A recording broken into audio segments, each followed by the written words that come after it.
Assalamualaikum warahmatullahi wabarakatuh. Dapat dengar suara ke? Assalamualaikum warahmatullahi wabarakatuh. Dengar. Okay. Innal hamdalillah nahmaduhu wa nasta'inuhu wa nastahdihi wa nastaghfiruh wa na'udzu billahi min syururi anfusina wa sayyiati a'malina. Man yahdihillahu fala mudhillalah wa man yudlilhu fala hadiyalah.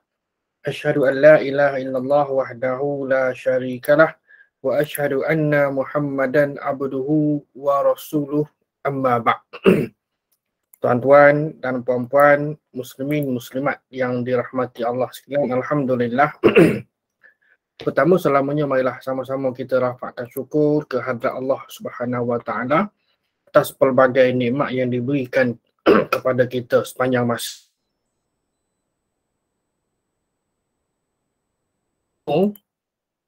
Siri yang keempat, saya tengah mencari ni yang apa untuk sharing ni. Mana dia? Mana Window lah. Bukan window. Tab. Bukan. Entire screen. Itu macam mana Macam mana Zaim?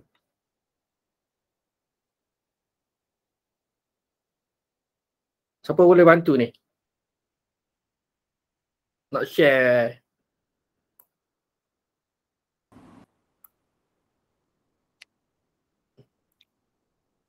Entire screen ke window ke tab?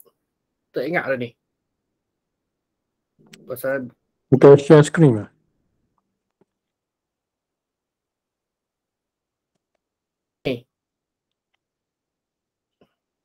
present now, dia ada satu your entire screen.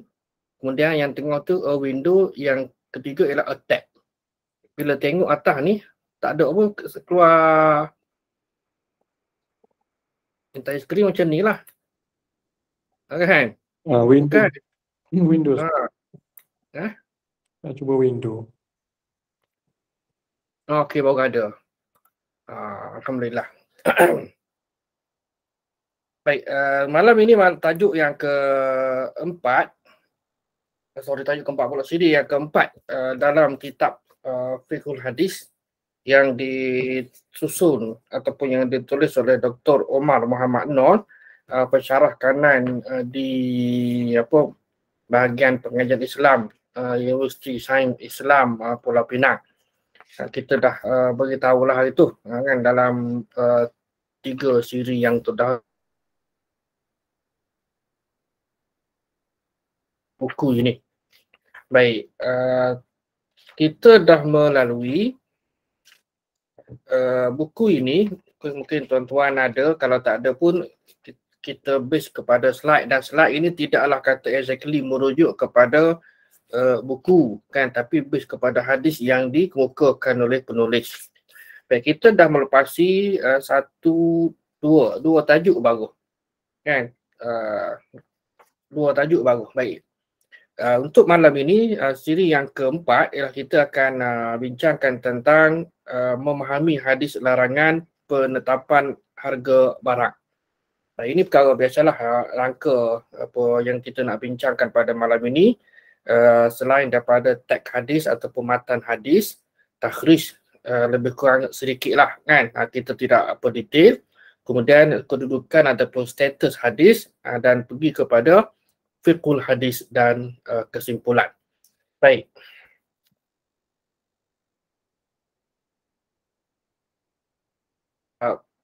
Kalau kita baca sinilah, pada masa lalu ketika kehidupan awal Islam di Madinah, mekanisme pasaran amat dihargai. Kerana kita tahu pada masa itu apabila Nabi SAW hijrah min Makkah ilal Madinah kan, daripada Mekah ke Madinah, dan ekonomi Madinah pada ketika itu dikuasai oleh orang Yahudi. Dan dikuasai oleh golongan Yahudi, dan pelbagai strategi dilakukan oleh Rasulullah SAW untuk menguasai ekonomi Madinah. Baik, malah Rasulullah enggan buat polisi. Nabi tak nak buat polisi penetapan harga. Maknanya ada campur tangan daripada pihak penguasa. Penguasa yang dimaksudkan di sini ialah Nabi SAW. Dalam intro ni, saya sukalah menyebutkan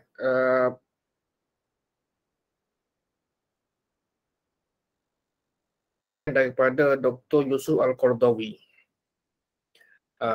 Dalam buku-buku yang diterbitkan oleh Triple IT, beliau menyebutkan bahawa Nabi SAW ini, mana hadis Nabi SAW ini perlu dilihat dalam pelbagai konteks.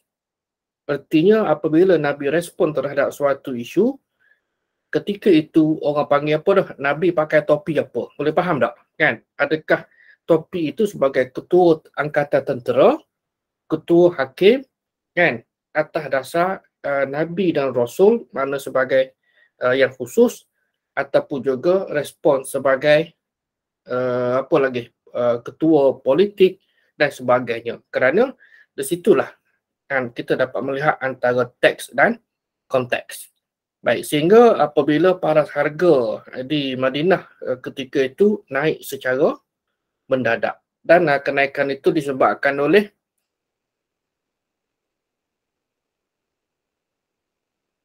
mungkin tuan-tuan ada yang background ekonomi, alhamdulillah lah kan.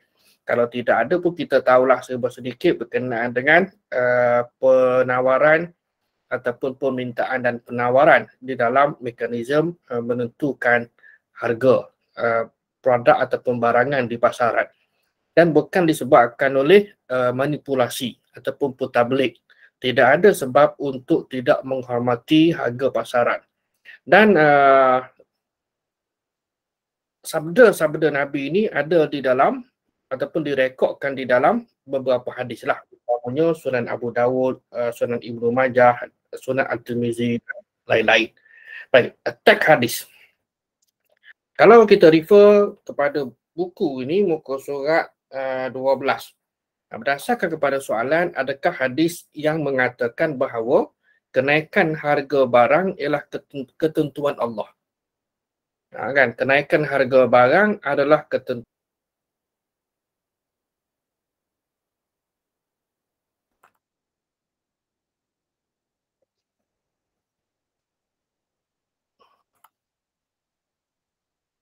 Okey.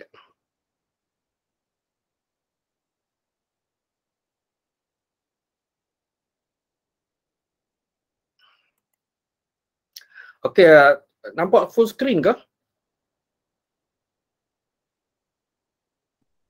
Okay. Baik, teks hadis ini berdasarkan kepada soalan tadi. Kalau dalam buku ini berdasarkan kepada soalan, jadi ada kata penulis di sini, ada hadis yang mengandungi makna sebegitu. Respon kepada soalan yang diajukan tadi, adakah hadis yang mengatakan bahawa kenaikan harga barang adalah ketentuan ataupun ketetapan daripada Allah Ta'ala. Baik, ada hadis tak sebut? Kalau bahasa mudah kita macam itulah. Ada hadis tak sebut sedemikian. Maka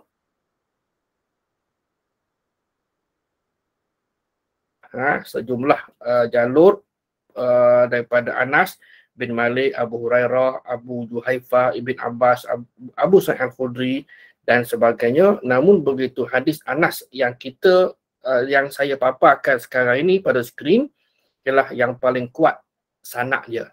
Kan? Yang paling kuat. So kita pick up satu. Biasalah kalau dalam perbincangan dalam ilmu hadis, sama ada apa kita panggil dalam tematik kan, hadis-hadis yang berbentuk maudhu'i, kita akan himpunkan hadis-hadis yang satu tema dan kemudian kita akan analisis. Sama ada dari sudut makbul dan mardud, kemudian perbezaan, persamaan lafaz dan sebagainya untuk kita memahami keseluruhan konteks yang dimaksudkan dalam hadis tersebut.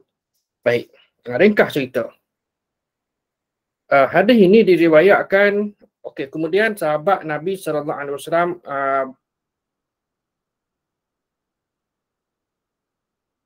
harga untuk kami. Nabi kata ataupun Nabi bersabda, innallaha huwal musairu. Innallaha huwal musairu al-qabidu al-basitu al-razzaqu. Ini dia punya turning point. Maknanya sesungguhnya Allah Subhanahu Wa Taala itu huwal musairu. Dialah yang menetapkan harga.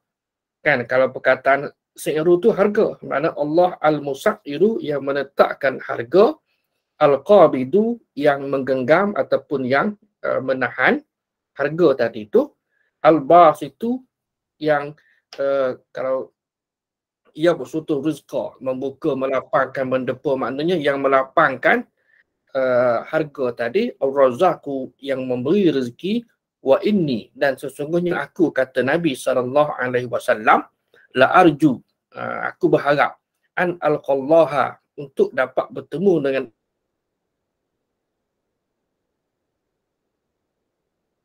kan tidak ada seorang pun yatlubuni, menuntut daripada aku bi maslimatin fi damin wala malik, tanpa ada seorang pun yang menuntut atas kezaliman yang aku lakukan, mana ketidakadilan Nabi ini di dalam pentadbiran tata kelola kan sebuah kerajaan dari sudut politiknya, dari sudut ekonominya dan sebagainya.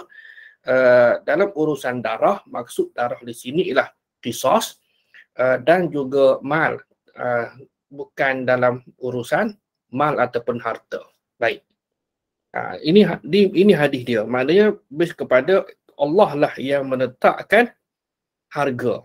Jadi bila Allah menetapkan harga, bermakna boleh ke tidak kita nak naikkan harga kan atas dasar persetujuan antara dua pihak yang berkontrak. Tak. Kalau dalam fiqh al-aqidah ni, iaitu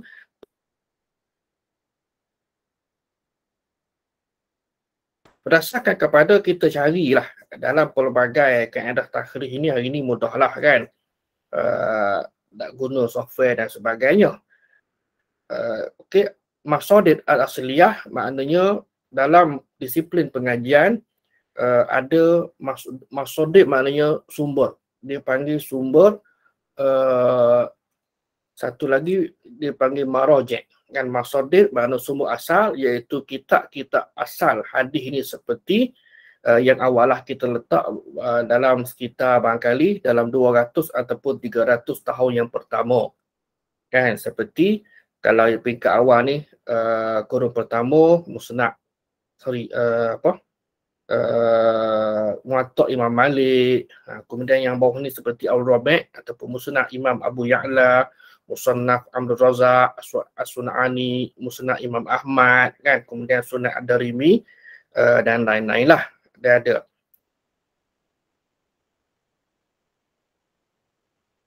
larangan penetapan harga oleh pemerintah ataupun penguasa.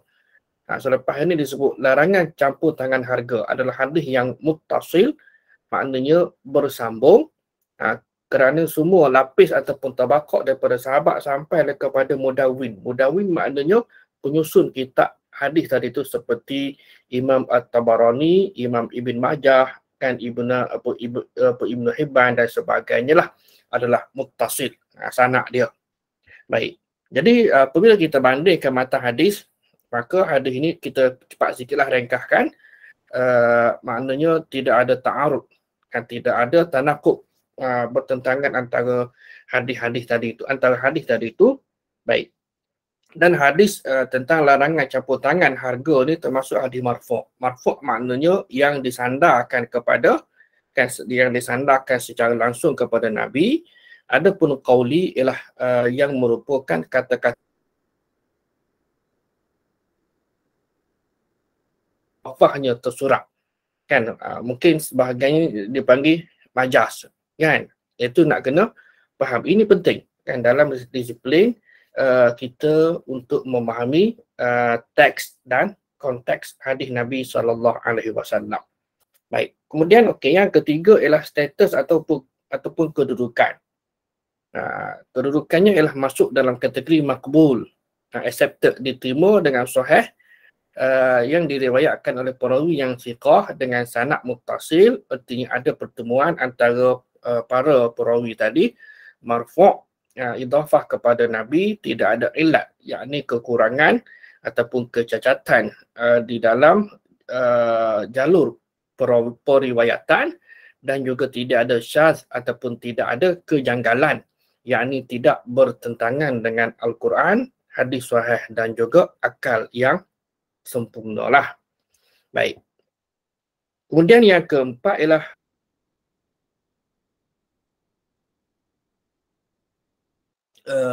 ghala. Ghala ni kata di sini. Kan? Ghala di sini dia ada satu lagi hadis. Jadi perkataan ghala asy'aru, naik harga. Kan? Maknanya menilai sesuatu harga. Lafaz fasa'ir, iaitu ditasydiqkan, tentukanlah harga untuk kami. Jadi bila berlaku inflasi, kenaikan harga barang, sahabat pun pergilah jumpa Nabi, kan, bla bla bla bla pun semua, maka sahabat minta supaya baginda dengan kuasa yang ada untuk menetapkan harga barang. Itu dah, maka keluarlah kata-kata fasa'ir, kan, maknanya tetapkanlah harga barang tadi tu. Baik, dialah Allah Al-Musa'ir. Maknanya, kan, yang tadi Al-Musa'ir yang menetapkan harga, menjamin keadilan, bukan untuk menimbulkan konflik.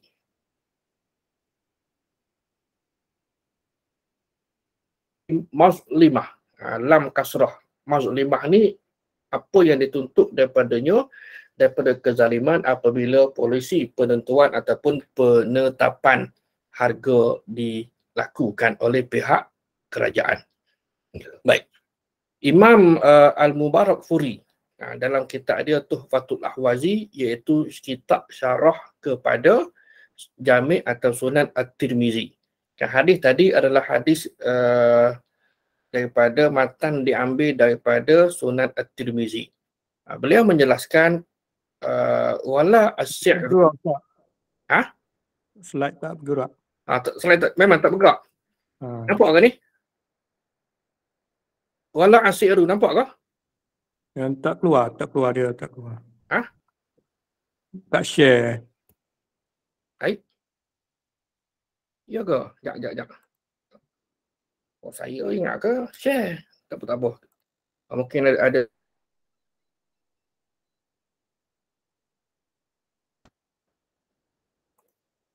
Okey, baik. Nampak ke?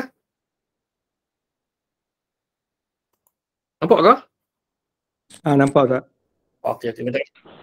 Kalau tak nampak tu tolong maklumkan lah. Sebab saya, macam yang saya sebutkan awal lagi, tidak familiar lah dengan apa GM ni. Pasal tu yang tadi pun duk cari-cari mana satu ni. Baik. Imam Al-Mubarakfuri yang syarah kepada syarah kepada Sunan At-Tirmizi, kitab dia Tuhfatul Ahwazi, dia menjelaskan istilah ataupun perkataan ghala asy'aru, harganya naik, menjelaskan keadaan harga yang melambung tinggi. Kemudian sahabat mintalah Nabi sebagai sultan, maknanya penguasa, untuk tetapkan harga, kan? Baik. Jadi Nabi kata Allah lah yang berkuasa menetapkan atau menentukan.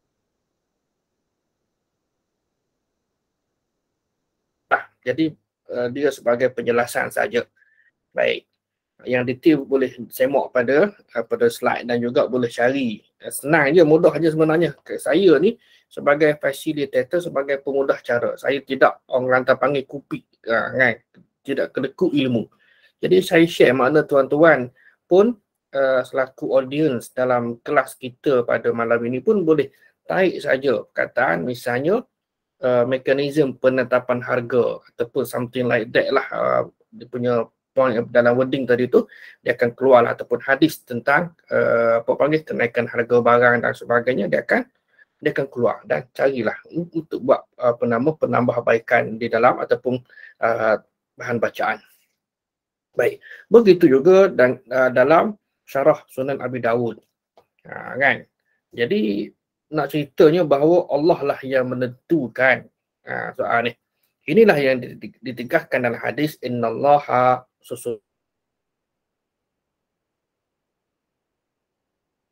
kan, Allah yang menetapkan harga.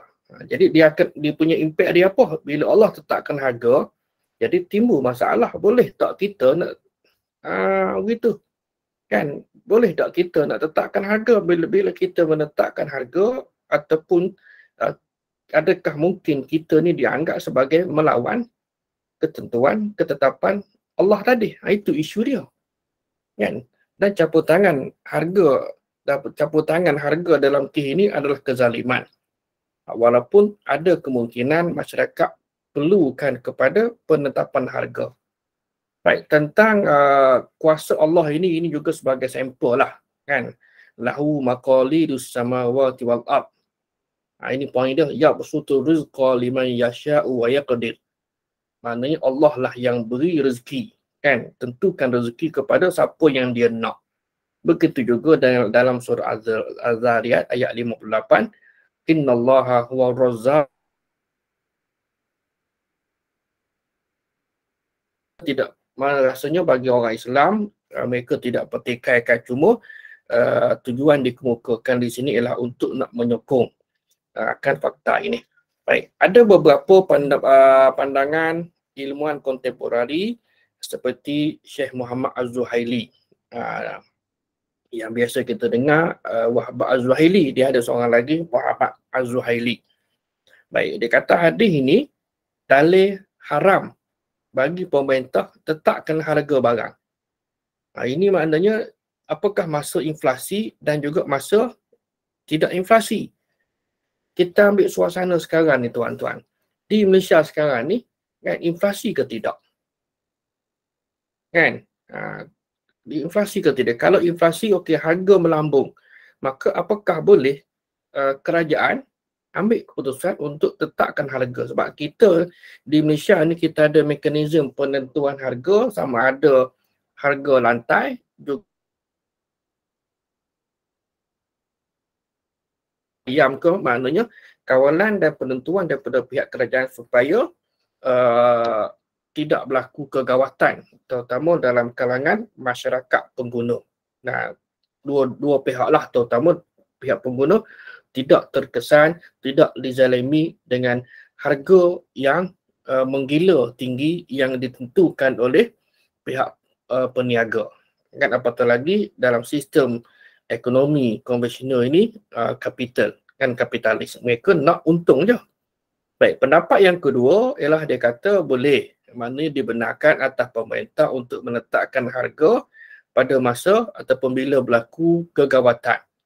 Baik, sekiranya pemerintah tetapkan harga barang dan peniaga berbeza pandangan, mana peniaga ni dia terikutlah tak, kan, dibenarkan kepada pemerintah untuk kenakan hukuman. Ta'zir di sini kita kena faham juga ni, ta'zir ni adalah satu bentuk hukuman dalam Islam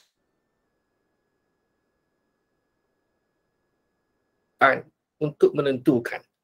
Dalam Islam dia ada 3 tak? Yang pertama adalah hudud, kan, hukuman had yang kita maklum lah, sekian tu kan. Yang kedua adalah qisas. Qisas ini ialah sama ada membunuh balas ataupun juga mencedera balas, kan. Yang ketiga ialah ta'zir. Ta'zir ni apa jua yang selain daripada hudud dan qisas, maka kerajaan boleh buat apa jualah, sehingga seperti isu melanggar lampu merah, itu masuk dalam ta'zir. Kerajaan nak tetapkan berapa, RM10 ke RM100 ke, ataupun juga saman hak laju berapa-berapa, masuk dalam perkara ta'zir. Jadi walau bagaimanapun hukum jual beli tadi adalah sah, kan, adalah sah bila barang tadi tu harga yang melambung tinggi. Baik, begitu juga dengan Syekh Muhammad Taqi Osmani. Ini juga nama besar, ini biasa perbankan dan yang sewaktu dengannya lah. Dia kata tas'ir maknanya penetapan harga barang tak boleh dibuat kecuali yang luar biasa. Maknanya dalam keadaan yang gawat lah kan. Apabila manusia berada dalam keadaan terdesak akibat harga yang terlalu tinggi pada barang-barang keperluan manusia lah. Makanan, minuman, pakaian dan seumpamanya. Jadi kalau berlaku juga, maka hukum asalnya dibiarkan pada dua pihak tadi itu, peniaga dan pembeli, untuk berniaga balik kepada hukum asal. Hukum asal apa dia tuan-tuan? Contoh dah, okey, air mineral ni. Kan? Air mineral ni berapa ringgit di pasaran? RM1 ke RM2 ke? Katakan RM2, katakan tak, contoh RM2. So, saya nak jual air mineral ini, satu botol air mineral ini dengan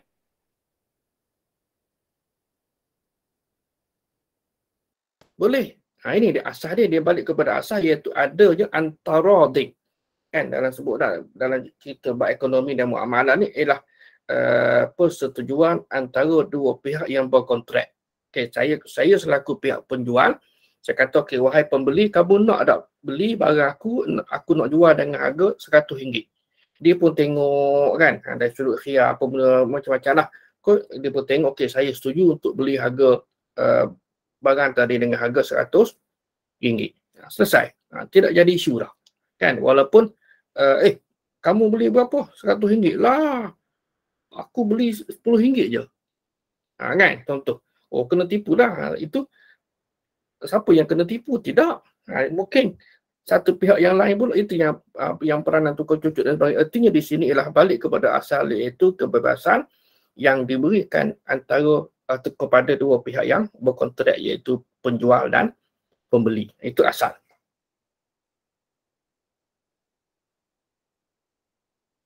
Monopoli. Monopoli ni kita maklum lah, macam bau ni lah. Kan, cerita ayam, cerita telur, tak kan, monopoli ataupun sorok barang dengan tujuan untuk meningkatkan harga barang tadi disebabkan oleh permintaan yang tinggi. Kan, ini dalam sistem ekonomi lah. Jadi di situ memang tak boleh pasal nak markup harga. Tapi kalau balik kepada asas, iaitu persetujuan antara dua pihak, penjual dan pembeli, tidak mengapa dan tidak ada harga shilling pun bahawa air ini boleh dijual dengan harga berapa, 1 juta, 2 juta pun boleh. Cuma logik tak logik lain cerita. Tapi pihak pembeli setuju. Kan, sebagaimana saya difahamkan jubah yang dipakai oleh Messi masa dia terima Piala Dunia tu tak kan? Ada seorang pembida tak nak beli dengan harga berapa? Kan? Maknanya kalau kita kata tak logik lah, itu melampau. Tapi oleh kerana ada persetujuan antara dua pihak yang berkontrak, maka dia tidak jadi isu. Itu personal. Tapi atas dasar kerajaan, kita ni bak rakyat ni kita nak jaga dari sudut kestabilan dan sebagainya, maka dia balik semula kepada isu penetapan harga barang untuk nak mengelakkan penindasan, kezaliman dan sebagainya, terutama oleh pihak pedagang ataupun peniaga. Ini isu dia. Jadi tidak berlaku penetapan harga barang oleh kartel. Maka dia akan berlaku persaingan bebas. Macam kalau orang jual online kan, mengapa tidak dipamerkan harga? Saya selalu sebutkan, saya juga selalulah duk klik yang mana-mana ni kan, jus ke whatever lah kan. Saya tekankan mengapa tidak di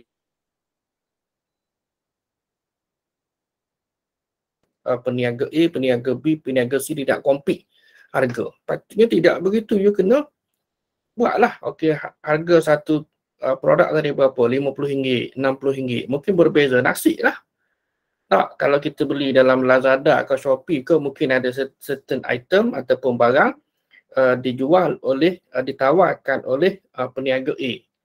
Kita dah beli dah, harga misal kata satu barang tadi RM30. Lah, kita kodek, okey, ada satu lagi peniaga yang jual barang tadi yang sama, spek yang sama, harga berapa? RM25. Contoh. Apa? Nasib lah. Kan? Jadi apakah dia menipu? Tidak. kita kena bijak mencari ruangkan dalam sistem hari ini, sistem yang terbuka. Baik, okey, clear. Begitu juga dengan Dr. Yusuf Al-Qaradawi. Dr. Yusuf Al-Qaradawi ini saya kira nama besar juga yang patut kita baca lah karya-karya dia. Dah banyak dah terjemahan dalam bahasa Melayu pun ada. Dia kata hadis ini ialah menegaskan bahawa campuri urusan kebebasan individu tanpa ada keperluan adalah satu tindakan yang zalim. Ini tanpa ada keperluan. Maknanya kalau ada keperluan, maka diharuskan untuk menetapkan harga produk ataupun barang tadi. Kan? Balik kepada hadis Nabi lah. Namun apabila ada campur tangan dalam pasaran yang membuatkannya jadi tidak normal, seperti isu inilah monopoli ataupun juga memainkan harga pasaran. Biasalah tak? Kalau orang bisnes dia ada lah. Jadi maknanya kepentingan umum mesti didahulukan daripada kepentingan individu. Kan? Baik, ketika ini dibenarkan menentukan harga.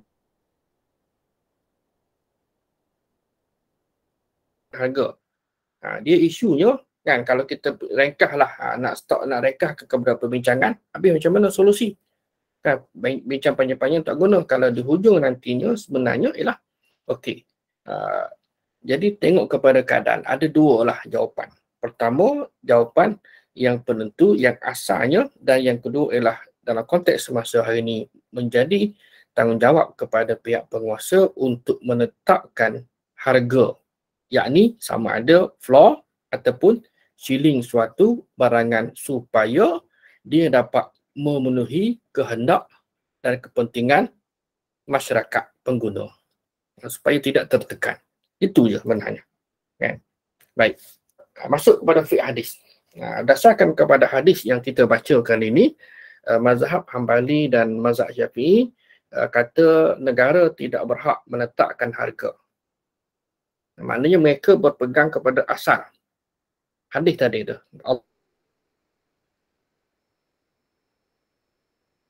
Isu lah yang pertama yang normal situation, yang kedua yang abnormal merujuk kepada berlakunya inflasi, kegawatan dan sebagainya, maka kerajaan kena campur tangan dan kerajaan ambil tindakan untuk tetapkan harga. Hari ini kan kerajaan melalui Kementerian Perdagangan Dalam Negeri ke apa benda dan pengguna memang certain item tak menetapkan harga. Tidak semua barang tak di bawah kawalan dan kontrol kerajaan tak. Jadi certain item tetapkan harga dan certain item lagi sebahagian daripada barang lagi dibiarkan ada penawaran dan permintaan ataupun dalam pasaran bebas. Baik. Ini juga nama besar dalam mazhab Hambali, Imam Ibn Qudamah Al-Maqdisi. Dia kata pihak pemimpin ataupun penguasa tidak ada kuasa untuk mengatur harga bagi penduduk. Penduduk boleh jual barang kepada siapa saja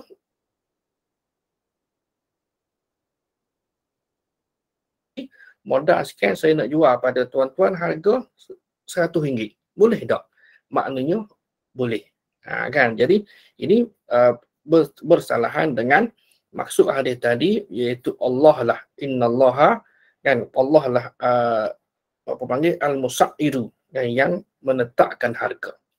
Baik, dia kata wa yuhramu tas'iru walau fi halil khala'. Haram menetapkan harga walaupun dalam keadaan inflasi yang tinggi. Apa itu inflasi? Kita hari ni pun gitulah tak? Kalau tidak inflasi jadi deflasi. Baik.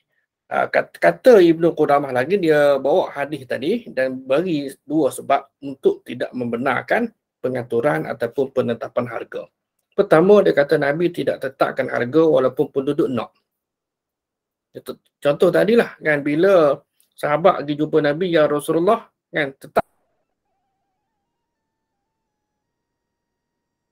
pun ada permintaan daripada sahabat. Kalau diizinkan, pasti Nabi akan laksanakan. Ini antara hujah yang dikemukakan oleh Ibn Qudamah Al-Maqdisi. Yang kedua, tetapkan harga ialah suatu tindakan zalim ataupun ketidakadilan yang dilarang kerana melibatkan hak milik seseorang, termasuklah hak menjual dan membeli. Hak menjual dan membeli. Jadi tidak ada mekanisme penetapan harga. Masih lagi bebas. Ini adalah asas. Baik, dari sudut ekonomi pula, Ibnu Qudamah juga analisis bahawa penetapan harga juga menunjukkan kawalan ke atas harga tidak menguntungkan. Dia kata penetapan harga mendorong harga lebih mahal lagi. Dia biasa macam itulah tak tuan-tuan, kalau kita tengoklah kan antara apa panggil supply and demand.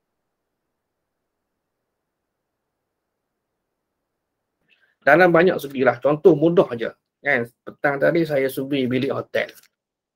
Satu apa di Avalon apa resort di PD untuk hari ni. Tengok harga yang normal price 920. Hari ni kan, ialah kalau nak check in malam ni dah 299. Itu cakap pada ustazah, pada studi. Kalau tengok hotel ni kan, dia ada dah dia punya profit margin, minimum profit margin. Dia dapat harga yang dia akan offer harga yang paling rendah kan, that mean dia akan cuba dapatkan juga duit daripada pengguna kan. Dia ada dah mesti dah macam orang bisnes lah, nak offer barang, dia mesti dia berada paling tidak pun dia mesti untung. Adalah keuntungan apa panggil minimum tu, profit margin itu berapa, dia takkan jual di bawah harga modal kan. Paling tidak adalah RM2 ke tu tonton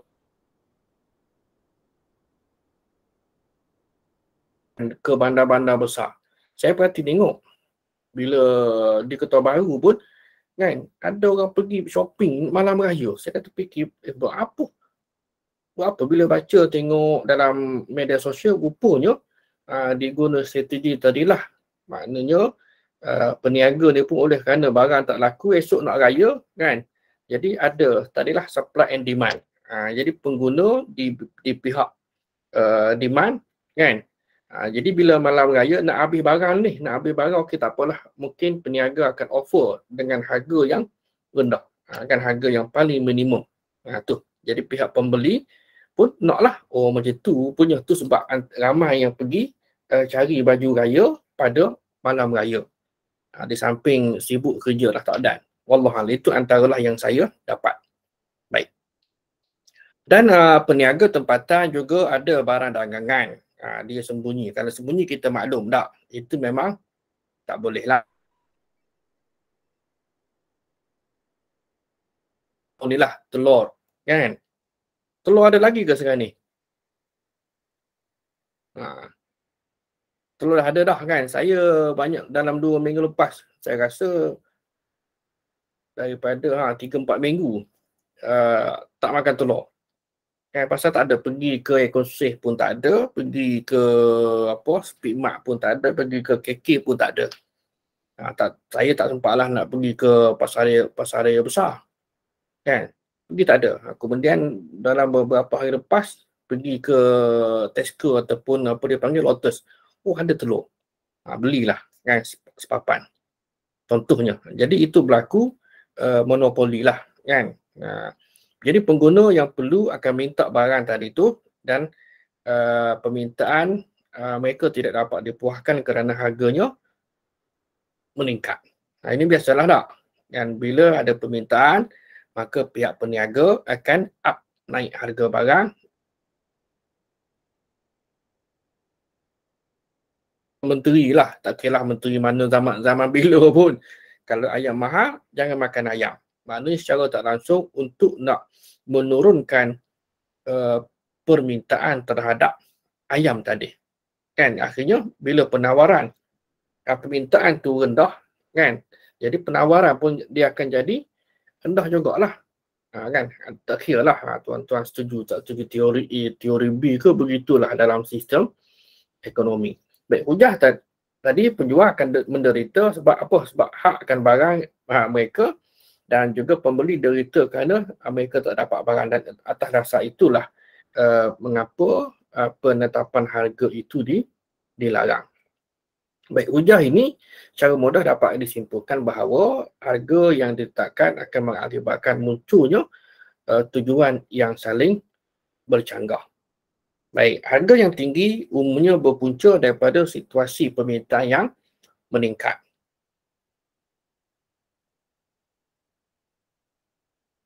Okey, di Lembah Kelang terutama rumah. Kan, rumah harga mahal. Saya tengok dalam media sosial, dalam Facebook umpamanya, teres ini berapa? 20 kali 80 di satu tempat. Okey, harga 600. 600 lah ni ada, kalau semedi ni harga 800 lah, 900. Allah kata tingginya harga. Kan? Ada ke tak orang nak beli? Mungkin kita rasa aku tak belilah kot, tapi tengok-tengok ada pembeli. Kan? Jadi sebab manusia yang punya apa dia panggil status ekonomi yang berbeza. Mungkin bagi kita rasa tak, tapi tidak pada orang lain. Baik, harga yang lebih rendah akan menggalakkan permintaan baru ataupun meningkatkan permintaan dan akan mengecilkan hati pengimport. Ini biasalah, ayat ni ayat yang lebih kurang samalah. Artinya di antara supply dan demand. Jadi sebenarnya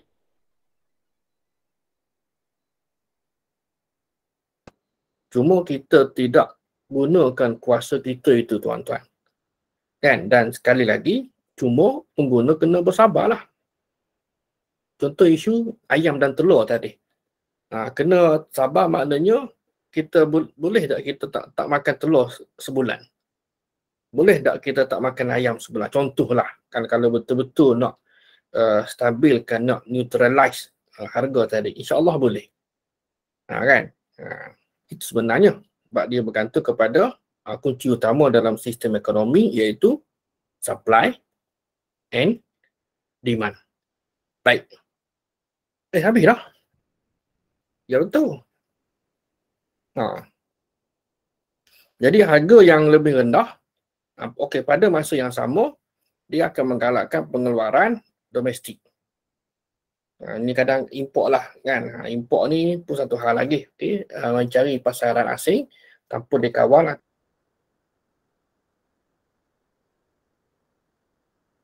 dilarang, dan akibatnya apabila berlaku kekurangan bekalan ayam ke telur tadi, maka tuan rumah akan rugi kerana polisi tadi. Ini perkara biasalah. Baik, sebagai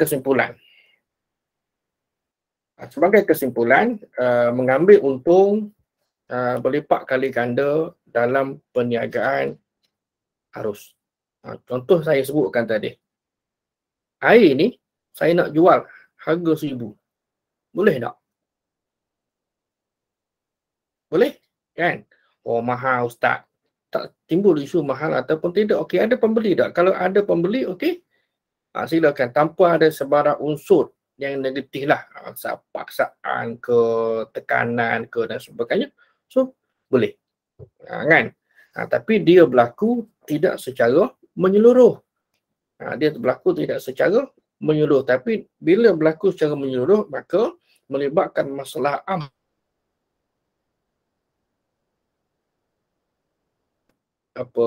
tanggungjawab untuk mengawal harga tadi, kan. Tadilah menetapkan harga sesuatu barangan terutama barang keperluan harian untuk mengelakkan masyarakat terutama masyarakat bawahan ini tertekan. Baik, ini kerana keuntungan itu sendiri bersifat relatif, kan, dan tidak boleh dibandingkan secara mutlak dengan harga pasaran sebelum ditolak hasil jualan dengan belanja yang perlu ditanggung oleh peniaga sebelum dia dapat net, kan, harga panggil keuntungan yang bersih. Kan berapa? Baik, ini berbeza mengikut zaman, tempat, jenis barang itu sendiri. Baik. Kemudian dan kita juga cenderung kepada pendapat yang mengatakan bahawa pada keadaan yang tertentu ataupun yang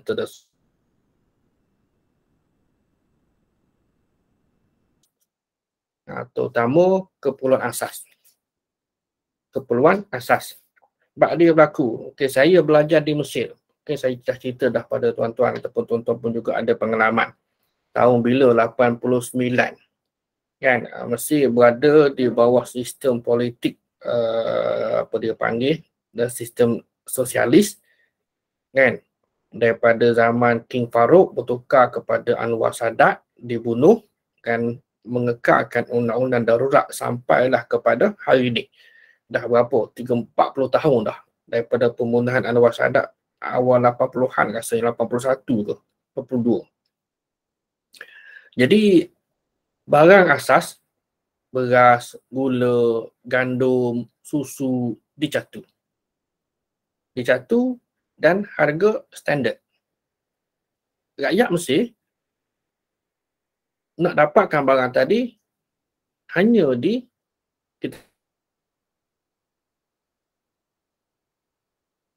ada satu koperasi semenyih kan, yang dibuka sekali seminggu pada hari sekian, pada hari Sabtu lah kata pukul 10 hingga pukul 1 petang. 3 jam je lah kan. Jadi penduduk sekitar pergi beratur, barang habis. Gula yang disediakan, okey, let's say kita kata 100 kilo lah, 100 item, yang gula ke gandum ke semuanya satu pack, jadi habis. Itu maknanya dia harga tetap kan, untuk nak pastikan bahawa rakyat dalam negara sosialis dan komunis dapat hidup. Ini yang saya alamilah kan, masa kami belajar di Mesir dahulu. Baik, jadi artinya menetapkan harga untuk nak stabilize dan membawa kemaslahatan kepada rakyat. Baik, jika tidak berlaku keadaan sedemikian, maka dia akan balik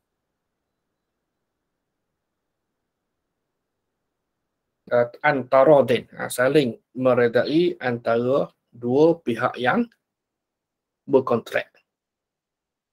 Ya kan? Contoh mudahlah hari ni tak tuan-tuan. Rumah. Kan? Rumah ni kalau yang rumah yang second hand lah kita panggil tak kan. Orang tak panggil second hand, yang second hand ni used car saja kan. Rumah-rumah yang ni lah, bukan yang baru, dia offer. Tadi okey. Harga RM600,000 kan, boleh nego. Kan, kecuali rumah yang baru yang diusahakan oleh pihak pemaju, memang dia dah fixed price. Yang tu tak boleh lah. Kan, dia dah harga tetap. Kalau rumah yang second hand ini kita panggil harga RM600,000 dan kita boleh nego lagi berapa. Kan, adanya tadilah supply dan demand. Baik, jadi antara peniaga dan pembeli berdasarkan kepada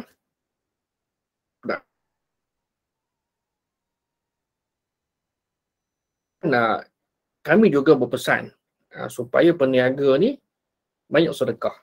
Sebab biasa beginilah, kalau orang biasa, kalau kita perhati tengok bahawa para peniaga ni dia dah dapat untung kan. Orang panggil dan masyarakat kita pun, saya pun tak tahulah macam mana kata niaga Nabi. Jadi kalau jual harga barang yang murah, dipanggil niaga Nabi. Kalau jual harga mahal, orang panggil apa? Niaga Yahudi. Tak tahulah benda ni. Benda ni mungkin pada sebahagian orang lah, dan saya dapat dengar benda ni. Saya kata tidak, harga ataupun niaga Nabi ni bukan niaga yang bodoh. Bukan dapat untung yang sedikit. Kan? Untung tu tengok pada item ataupun barang yang dijual, dan di sebalik keuntungan tadi yang tak nampak ialah barakah, keberkatan yang tadi tu. Sebab siapa niaga pun nak untung. Cuma kita nak ialah yang pada utama adalah barakah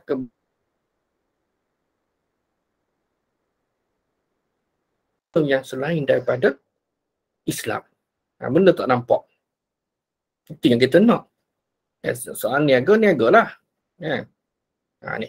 Jadi yang penting juga di sini ialah pihak peniaga lah memperbanyakkan sedekah bagi menyucikan harta, sebagaimana dalam hadis yang kita bincangkan. Baik, balik kepada buku ni. Dia kata, apakah hukum menetapkan harga? Kan yang tadi tu. Jadi kesimpulannya hukum, maka kita dah tahu artinya ada dua lah kan, dan kerajaan boleh menetapkan harga jika diperlukan oleh orang ramai. Jadi hari ini tidak ada masalah. Certain item, barang-barang tertentu yang menjadi harga kawalan, sebaiknya kerajaan mengambil tanggungjawab untuk menetapkan harga demi kelangsungan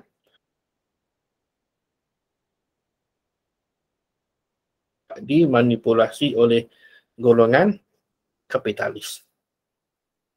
Saya rasa sekadar itulah kot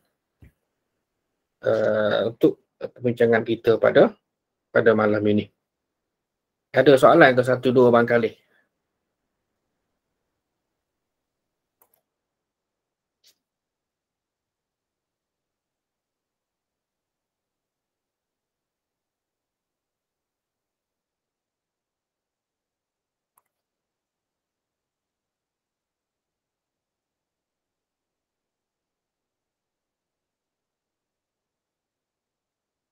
Tak ada, semua senyap belakang ni.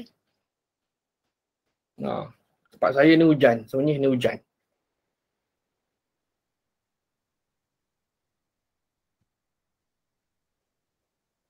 Tak ada. Ada soalan tak? Kalau tak ada soalan, tak apalah, mudah-mudahan begitulah. Cuma kita selaku pengguna ni tak, yang penting ialah dalam keadaan hari ni lah.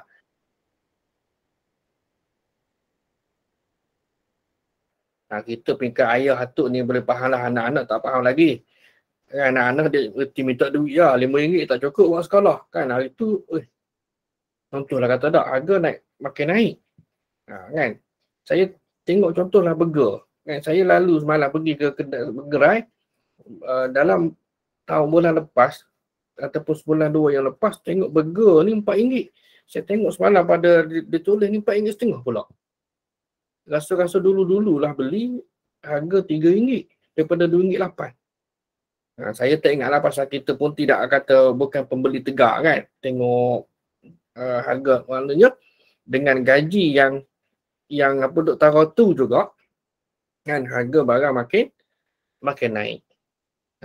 Bermakna dalam keadaan kita lah inflasi hari ini kita kena mengambil langkah untuk lebih berhemah lah dalam perbelanjaan harian. Yang penting ialah untuk kita usaha mendapatkan barakah.